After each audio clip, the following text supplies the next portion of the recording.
सिद्ध के द्वारा अपने पूर्व जन्म के वृत्तांत का वर्णन तथा गोलोक से उतरे हुए विशाल रथ पर आरूढ़ हो उसका श्री कृष्ण लोक में गमन। तो आइए कथा आरंभ करते हैं। श्री नारद जी कहते, राजन सिद्ध की बात सुनकर ब्राह्मण को बड़ा विस्मय हुआ। गिरिराज के प्रभाव को जानकर उसने सिद्ध के से पुनः प्रश्न किया। ब्राह्मण ने पूछा, हे महाभाग, इस समय तुम साक्षात दिव्य रूप धारी दिखाई देते हो, परंतु पूर्व जन्म में तुम कौन थे और तुमने कौन सा पाप किया था? सिद्ध ने कहा, पूर्व जन्म में एक धनी वैश्य था। अत्यंत समृद्ध वैश्य बालक होने के कारण मुझे बचपन से ही जुआ खेलने की आदत पड़ गई थी। धूर्तों और जुआरियों की गोष्ठी में मैं सबसे चतुर समझा जाता था। आगे चलकर मैं वैश्य में आसक्त हो गया। कुपथ पर चलने और मदिरा के मद से उन्मत्त रहने लगा है ब्राह्मण। इसके कारण मुझे अपने माता पिता और पत्नी की ओर से बड़ी फटकार मिलने लगी। एक दिन मैंने माँ बाप को तो हर देकर मार डाला और पत्नी को साथ लेकर कहीं जाने के बहाने निकला और रास्ते में मैंने तलवार से उसकी हत्या कर दी। इस तरह उन सब के धन को हत्या कर मैं उस वैश्या के साथ दक्षिण दिशा में चला गया। यहाँ मैं मेरी दुष्टता का परिचय। दक्षिण जाकर मैं अत्यंत निर्दयता पूर्वक लूटपाट का काम करने लगा। एक दिन उस वैश्या को भी मैंने अंधेरे कुएं में डाल दिया। डाकू तो मैं हो ही गया था। मैंने फांसी लगाकर सैकड़ों मनुष्यों को मौत के घाट उतार दिए। हे विप्रवर, धन के लोभ से मैंने सैकड़ों ब्रह्म हत्याएं की। क्षत्रिय हत्या, वैश्य हत्या और शूद्र हत्या की संख्या तो हजारों तक पहुंच गई होगी। एक दिन की बात है, मैं मांस लेने के निमित्त मृगों का वध करने के लिए वन में गया। वहां एक सर्प के ऊपर मेरा पैर पड़ गया और उसने मुझे डस लिया। फिर तो तत्काल मेरी मृत्यु हो गई और यमराज के भयंकर दूतों ने आकर मुझ दुष्ट और महापातकी को भयानक मुद्गरों से पीट कर बांधा और नरक में पहुंचा दिया। मुझे महादुष्ट मानकर कुंभी पाक में डाला गया और वहां एक मनवंतर तक रहना पड़ा। तत्पश्चात तप्त सुरमी नामक नरक में मुझ दुष्ट को एक कल्प तक महान दुख भोगना पड़ा।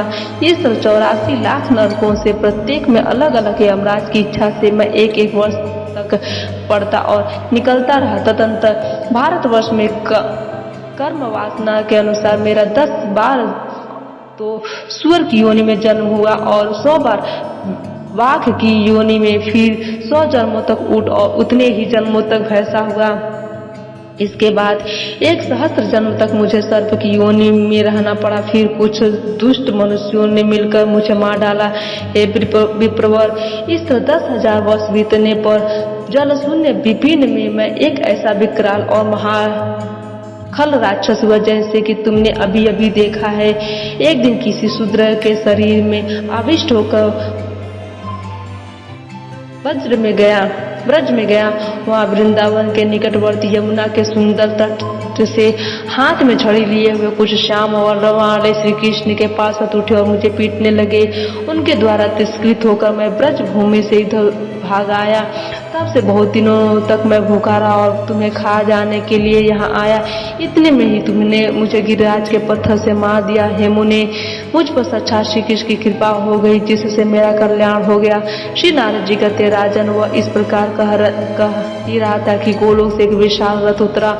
वह सहस्रों सूर्यों के समान तेजस्वी था और उसमें 10,000 घोड़े जुते हुए थे। हे नरेश्वर, उससे हजारों पहियों के चलने की ध्वनि होती थी। लाखों पार्षद उसकी शोभा बढ़ा रहे थे। मंजीरों, क्षुद्र घंटिकाओं के समूहों से आच्छादित वह रथ अत्यंत मनोहर दिखाई देता था। ब्राह्मण के देखते थे उस सिद्ध को लेने के लिए जब वह रथ आया, तब ब्राह्मण और सिद्ध दोनों ने उस दिव्य रथ को नमस्कार किया। हे मिथिलेश्वर, तदंतर वह सिद्ध उस रथ पर आरूढ़ हो दिव्य मंडल को प्रकाशित करता हुआ परात्पर श्री कृष्ण लोक में पहुंच गया, जो निकुंज लीला के कारण ललित एवं परम मनोहर है। हे मैथिली, वह ब्राह्मण भी गोवर्धन का प्रभाव जान गया था, इसलिए वहां से लौटकर समस्त गिरि राजों के देवता गोवर्धन गिरि पर आया और उसकी परिक्रमा में उसे प्रणाम करके अपने घर को गया। राजन, इस प्रकार मैंने यह विचित्र एवं उत्तम मोक्षदायक श्री गिरिराज खंड तुम्हें कह सुनाया। पापी मनुष्य भी इसका श्रवण करके स्वप्न में भी कभी उग्र दंडधारी प्रचंड यमराज का दर्शन नहीं करता, जो मनुष्य गिरिराज के यश से परिपूर्ण गोपराज श्री कृष्ण की नूतन के कली के रहस्य को सुनता है, वह देवराज इंद्र की भांति इस लोक में सुख भोगता और नंदराज के समान परलोक में शांति का अनुभव करता है। भक्तजनों, आज की कथा यहीं पर समाप्त होती है।